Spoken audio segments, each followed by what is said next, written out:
안녕하세요, 엉성쌤입니다. 오늘 제가 다룰 주제는 공교육 붕괴와 관련된 이야기인데요.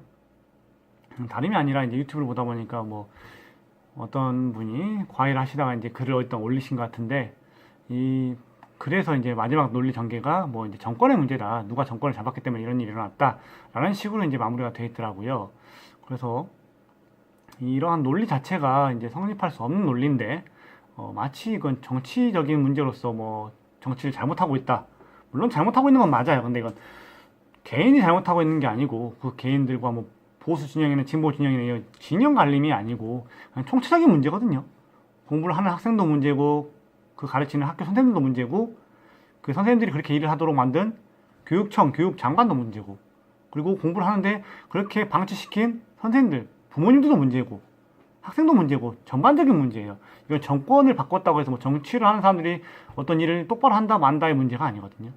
그래서 그런 논리적인 부분을 조금 더 정리를 시켜드려야겠다, 좀 도와드려야겠다 라는 생각에 학생들한테 좀 말을 했더니 학생들이 영상을 찍어보면 어떠겠냐라고 해서 한번 저도 찍어보게 됐습니다. 말씀드린 대로 제가 이제 주장하고 싶은 결론만 말씀드리면 공교육 붕괴의 문제는 단순하지 않아요. 정치적인 문제로 결론을 내릴 수 있는 문제가 아닙니다. 총체적인 문제입니다. 그래서 정치적으로 이걸 한쪽이 잘못했다라고 논리로 갈 수 있는 부분이 아니에요. 먼저 이제 복잡한 걸 좀 짧게 정리를 드리면, 우리 먼저 이 옛날 얘기부터 해볼게요. 부모님들이 공부했던 시절, 먼 옛날 부모님들이 공부했던 시절에는요, 지금이랑 그때랑 똑같아요. 유치원에서 신나게 놀다가 학교랑 공간을 갑니다. 그래서 한글을 배우게 돼요. 이제 글이란 걸 처음 배우게 되죠. 지옥의 받아쓰기가 시작됩니다. 그렇죠. 이제 드디어 학교랑 공간이 이제 싫어지기 시작합니다. 받아쓰기를 해야 되니까 써야 되거든요. 공부를 한 게 시작된 겁니다. 근데 이게 웬걸?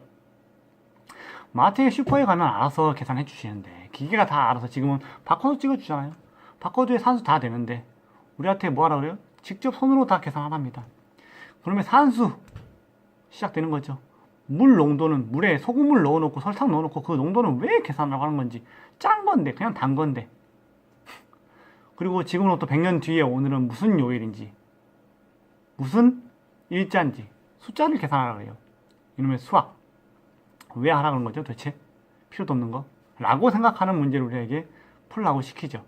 나는 외국에 갈 생각도 없는데 왜 배우는지도 모르는 영어를 도대체 왜 우리한테 시키는 건지, 단어는 또 왜 이 어려운지, 오늘 외워놓고 내일 외우면 뭐하나, 내일 모레 까먹을 건데 다 잊어버리는 그 단어들을 왜 이렇게 외우라고 하는 건지, 그 이유도 모를 그런 공부들을 학교에서 하게 됩니다.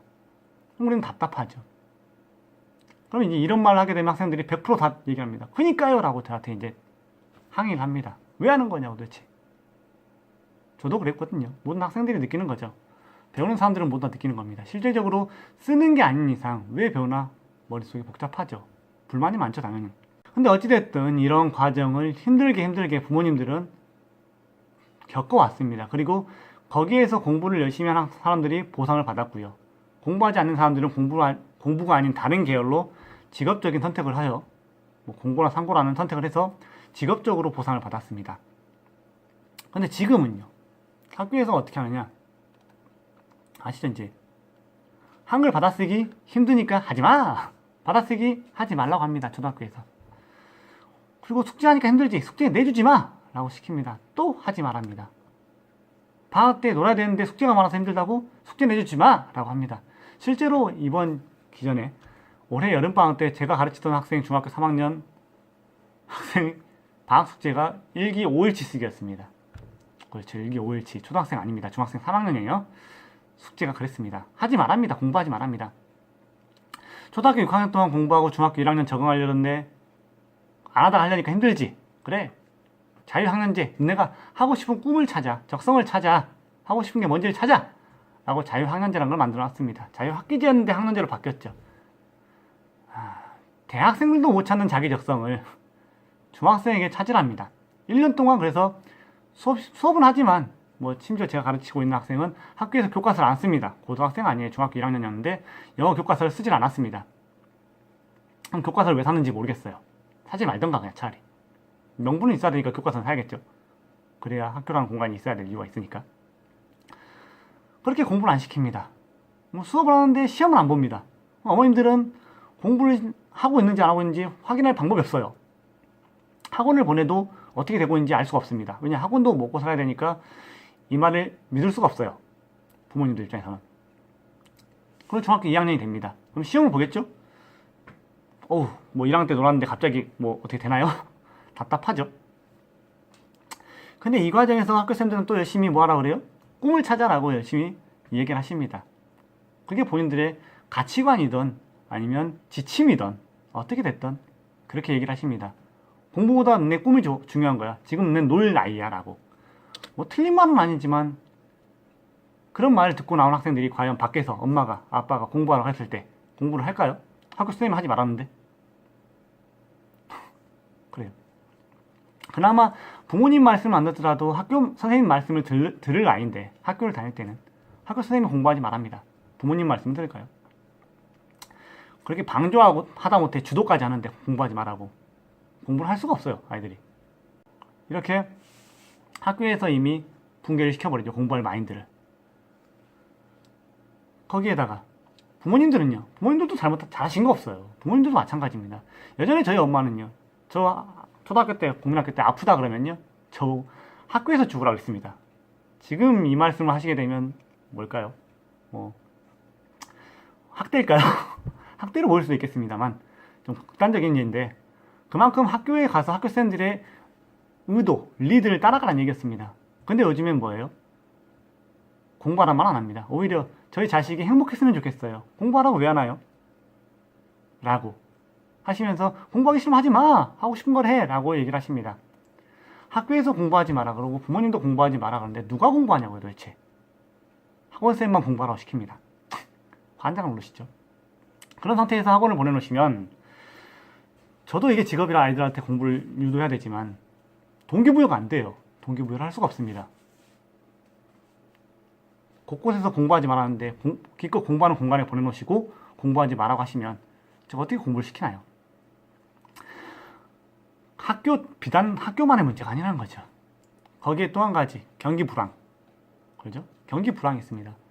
아시다시피 대학 나와도 백수예요. 다 알고 있습니다. 고등학교 졸업한다고 해서 돈 벌 사람 돈 벌고요. 백수의 사람은 백수입니다. 근데 문제는 대학 나와도 백수란 말을 아이들이 TV를 통해서도 많은 사람들 통해서 듣게 됩니다. 그러니 적어도 공부를 안 해야 될 이유가 3가지가 되는 겁니다. 최소한 공부를 해야 될 이유는요, 기껏해봤자 학원쌤 아니면 엄마, 기껏해봤자 2가지 정도밖에 안 됩니다. 그럼 3대2로 지네요. 공부를 해야 될 이유와 안 해야 될 이유 중에 안 해야 될 이유가 훨씬 더 많죠. 그런 상태이기 때문에 아이들이 공부를 안 할 수밖에 없게 되는 겁니다. 그래서 공부를 안 하는 학생들은요, 정말 많습니다. 예전에 비하면. 사실입니다. 근데 그 이유를 단순하게 접근할 수가 없어요. 총체적 난국이기 때문이죠.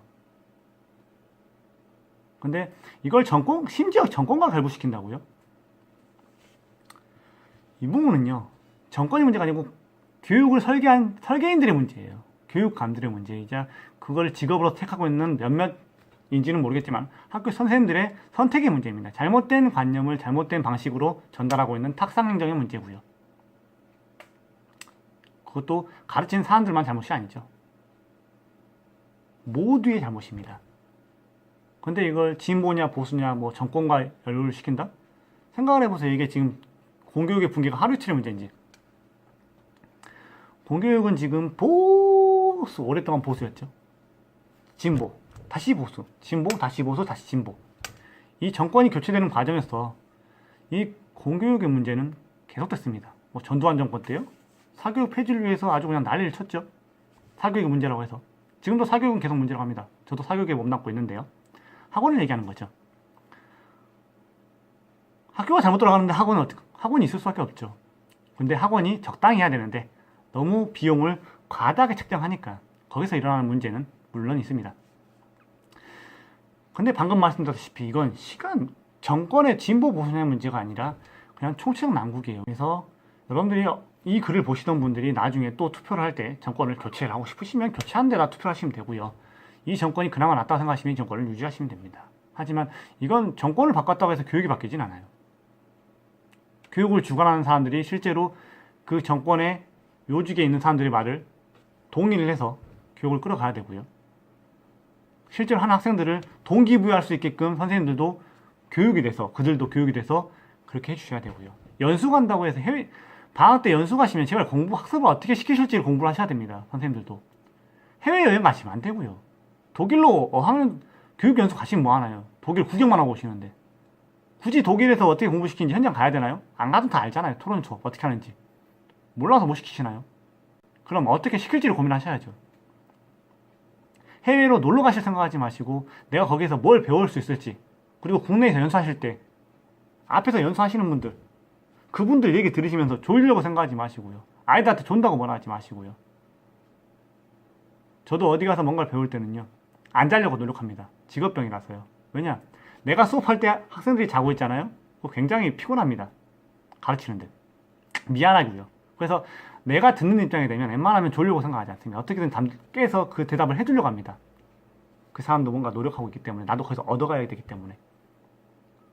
근데 연수 가셔서 주무시고 오신 걸 애들한테 자랑이라고 얘기하지 마세요. 해외 연수 가셔서 거기 가서 배우신 걸 얘기하셔야지 구경하신 걸 자랑하지 마세요. 이건 다양한 총체적인 문제로 해서 아이들이 공부를 안 하게끔 되어 있는 겁니다. 그래서 국가가 해야 될 일이 있고, 학교가 해야 될 일이 있고, 학생이 해야 될 일이 있고, 부모가 해야 될 일이 있습니다. 누가 해주는 게 아니에요.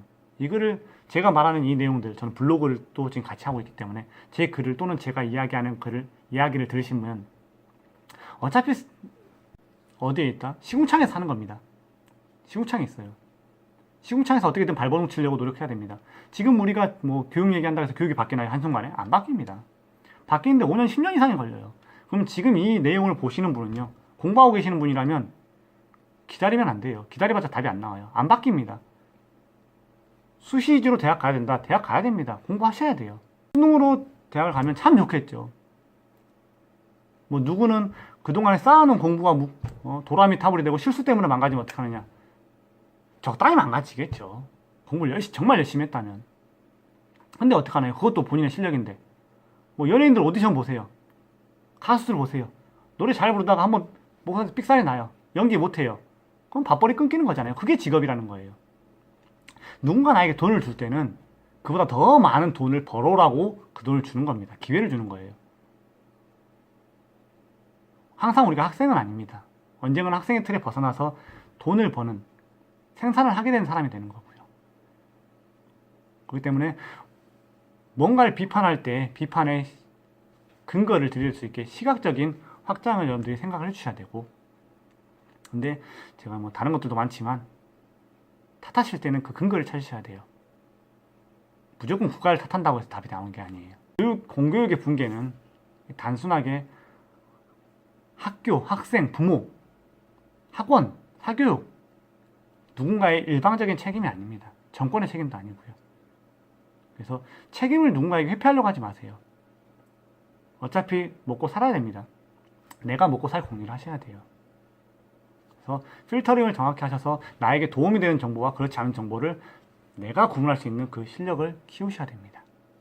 좀 더 높은 수준에서 고민을 해보시기를 당부드립니다. 이 내용이 도움이 되셨길 바랍니다.